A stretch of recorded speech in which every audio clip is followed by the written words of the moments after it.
Hey guys, this is Adam Carswell, and today I'm joined by Suja Shyam. Suja is a hospitality entrepreneur and real estate investor.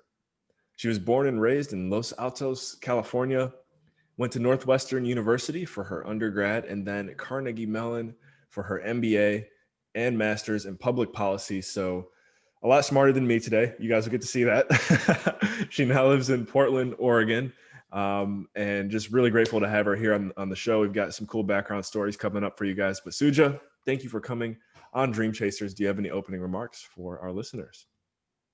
It's great to be here, Adam. Thanks so much. I'm looking forward to the conversation. Yes. So guys, first met Suja.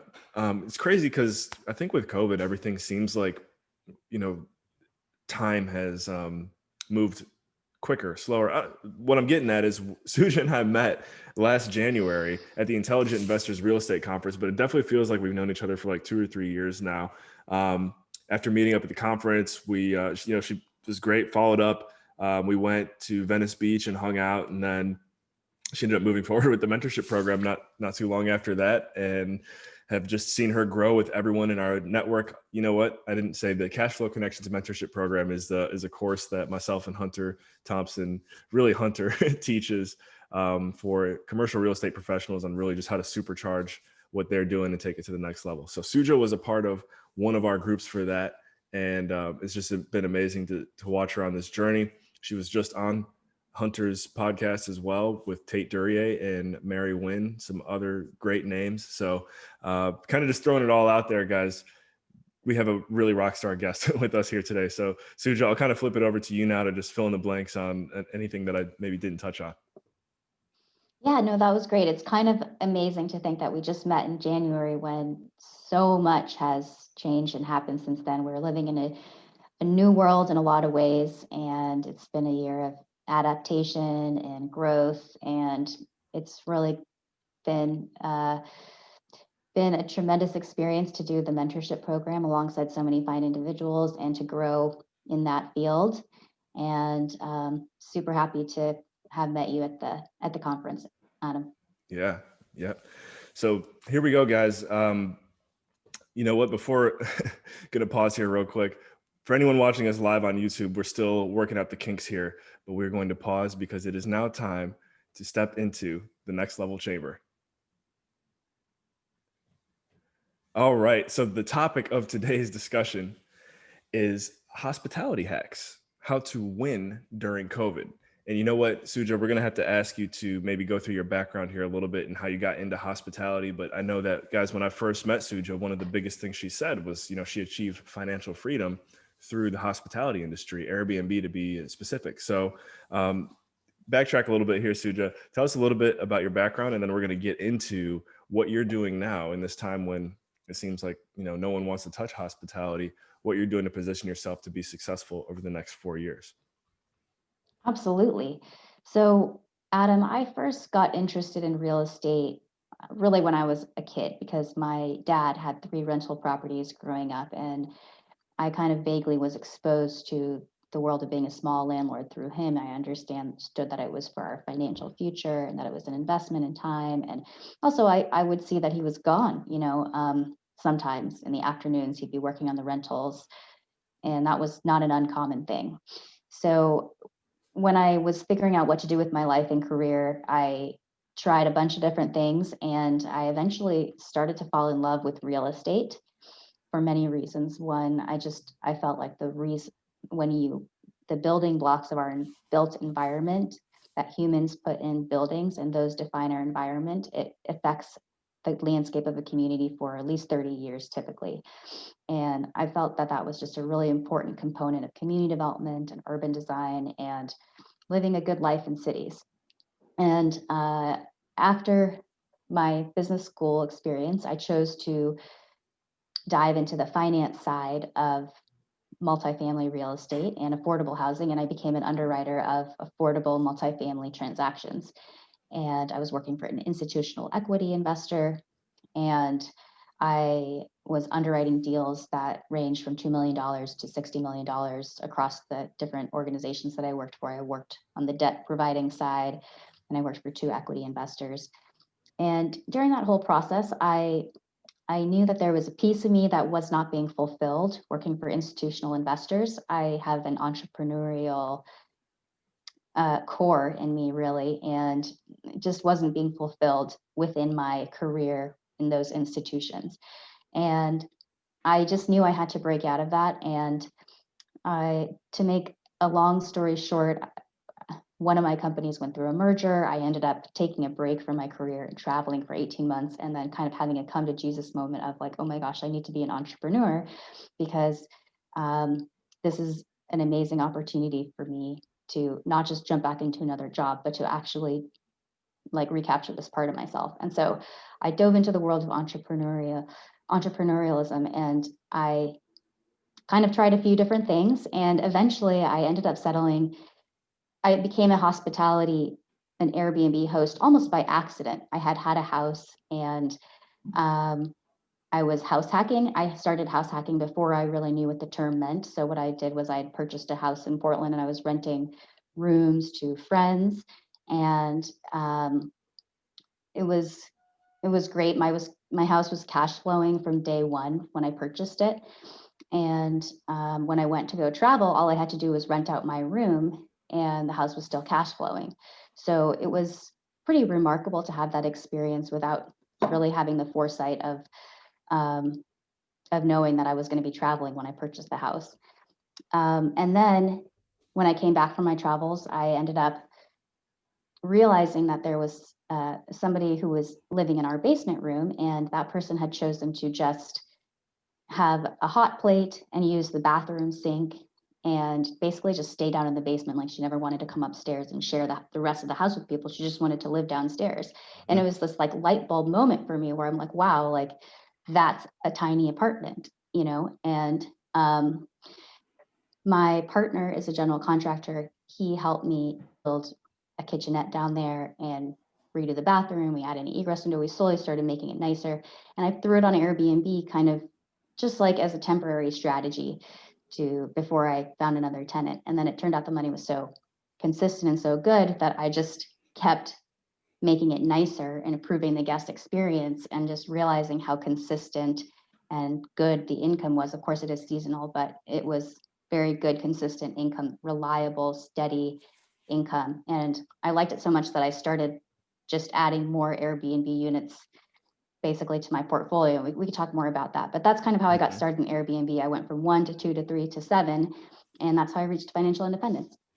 Love it. The Airbnb to financial independence story. You're the only one I know that actually has done that. You know, you hear these stories all the time on podcasts of people doing it. So that's cool. Guys, if you want any Airbnb hacks, this is your person. As we've said already, you know, the title of this episode is Hospitality Hacks, How to Win During COVID. So the reason why we're saying how to win is because before today's call, I was talking to Suja, and she mentioned, you know, a lot of different things that she's working on as a hospitality entrepreneur to make sure that, you know, she's successful in what she's doing now. And then you know, I say into the future because I actually heard someone on another show recently mention that, you know, hospitality will quote unquote get back to where it was by 2024. So again, in my opinion, I mean, now is actually a time to be paying a lot of attention to it, because if you know what you're doing right now and you position yourself well right now, once 2024 rolls around, you'll just, you know, ideally be sitting back on that victory. So tell us a little bit about what you're working on now to kind of keep yourself ahead of the curve. Yeah, certainly. Well, I think that the one reason why I've always liked hospitality is because the backup strategy is long-term rental. And so even if for some reason people are traveling less, which before COVID, I never would have predicted it would be a pandemic, then there's still people who need housing. Like we always need housing. And that's one of the reasons people like multifamily. And that's one of the reasons why I like Airbnb. So what happened when COVID hit is it was very, very difficult. All of the reservations got canceled. There was so much uncertainty. And even if a guest were to have made a booking a couple months in advance, you had no idea whether or not they were going to keep that booking. And so what I ended up doing to deal with the uncertainty, because I had such a huge portion of my income coming from hospitality, is I decided to put my units on medium term rentals. So 2 to 6 month rentals. When you have 7 properties, which isn't necessarily all that many, but still it was a substantial amount. I was able to rent those out to people who are in some kind of life transition, whether they're just in school for 4 months and want to spend the time in Portland, or they're buying a house, or they are, um, there's a host of situations. They're in Portland temporarily for a job. So these are the types of folks that I'm renting to, and it will allow me to basically put my units back on Airbnb when the demand is at a place where I want it to be. So I'll test it out. I can put one or two or three or four back on this year, and if it's good, then I can just keep transitioning more. And so that's kind of how I'm preparing myself to weather the storm and also really take advantage of when it's time to come back. Sure. And so you're a little bit of an Airbnb, I said professional, seasoned to professional, because I think there's a lot of people getting into Airbnb now, even after COVID has hit, because there is an opportunity. I think like when you look at hospitality specifically, hotels are taking a hit, but it doesn't seem like Airbnb is necessarily taking a hit. So I guess what would be like some advice as someone who's kind of been through this a few times now, to someone who's just getting started in Airbnb to make sure that they're getting ready to run a profitable business that's worth their time? Sure. Well, the number one criteria that a new Airbnb investor should look for is to make sure that the property will cash flow as a long-term rental. Period. That's just, you have to get a property that's going to cash flow as a long-term rental if you really want to protect yourself going forward. So whether you're going to purchase the place and have a mortgage, or whether you're going to do rental arbitrage and you work that out with your landlord, and it's within the city ordinances of the city that you're operating, then make sure that you can pay all of your bills if you just have a long-term tenant. Cool. And actually, so rental arbitrage, that's actually, again, within the past year or two, I feel like something that I've seen becoming popular. Could you kind of just explain what exactly that looks like? I don't know if you are doing it by chance. I don't know if you're doing it, but just kind of explain to our listeners what that is. Certainly. So I'm not currently doing rental arbitrage, but it's a model that I definitely have looked at and have considered, and may consider in the future. Rental arbitrage is when you find, and you have to do your research, and you have to make sure that rental arbitrage is that you're allowed to rent out units on Airbnb on a short-term basis in whatever city that you're operating in. So cities can have very complex and different rules. And I prefer to set myself up so that I'm operating in line with the city ordinances. And I think most people who are taking this business seriously are going to do so as well. Mhm. Um, so, so the rental arbitrage models, you essentially find a landlord that's willing to rent to you. Maybe they have, for some reason, they're willing to rent to you, and you have to make sure that they're going to allow you to sublease the property.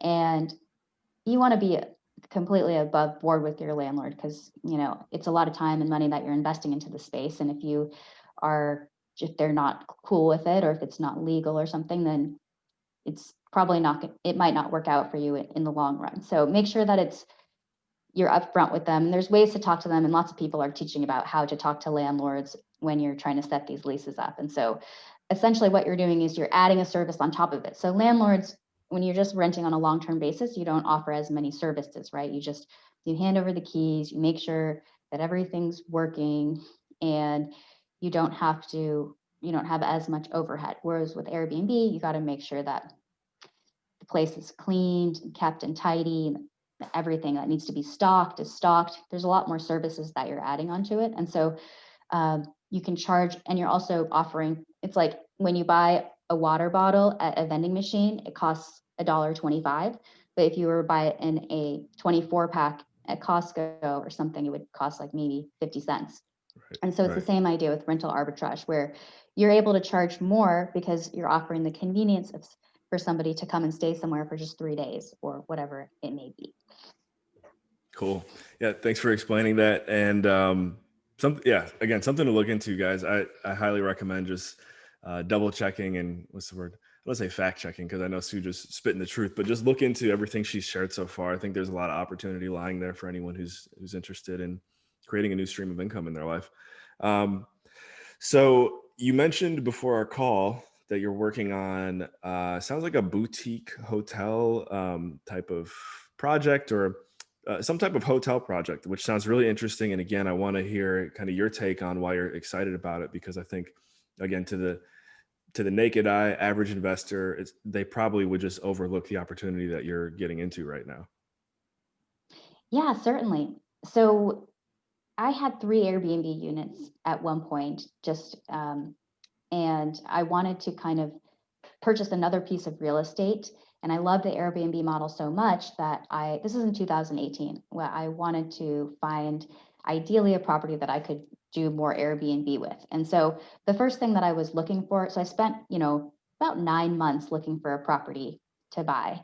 And it was at the top of the market in Portland. I didn't get much of a discount, but my value add strategy was turning it into a hotel.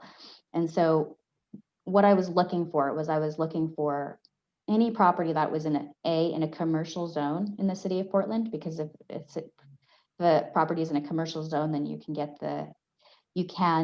the underlying zoning required to be able to convert it to a hotel. And then B, I was looking for a property that I wouldn't have to do that much work to, that was already kind of more or less set up for today's building codes and what the city would allow to be a hotel. And so, for example, some of those things are like the width of the hallways and whether the building is sprinklered. And so I found a building that was built in 2013, which meant that it was built to the most recent building code standards, which were published in 2012. And it was in a zone in Portland that was commercial. CM3 is what it's called in Portland, which is Hmm. commercial multifamily. It's like the most dense.